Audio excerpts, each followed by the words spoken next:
আজ তো সকালে ঘুম থেকে উঠি জানালা খুলে দেখে নিলাম বাইরের ওয়েদারটা কীরকম। বৃষ্টি নেই, তবে আকাশটা ভীষণই মেঘলা। কাল তো বসন্ত উৎসব, শাড়ি পরে সেজেগুজে তো রং খেলতে যেতে হবে নাকি?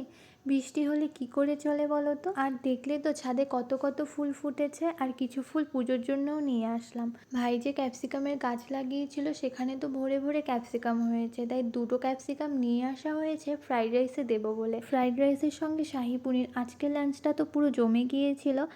আর বিকেলের দিকে ছোটো মোটো একটা অ্যাক্সিডেন্ট হয়ে যায় আমার বাড়িতে বসে থেকে, এই জন্য ইন্দ্রর মন তো ভীষণই খারাপ হয়ে গিয়েছিলো। সেজন্য বলছিল যে চলো তোমাকে একটুখানি ঘুরিয়ে নিয়ে আসি। তো সন্ধ্যায় তাই বেরিয়েছিলাম। আর বাড়ি ফেরার পথে তো আমার পছন্দের দোকান থেকে আমাকে ভেলপুরিও খাওয়ালো। হোলিও তো চলে আসলো, তাই বাড়ি ফেরার সময় দেখলাম রঙের দোকানগুলোতে বেশ ভালোই ভিড় ছিল।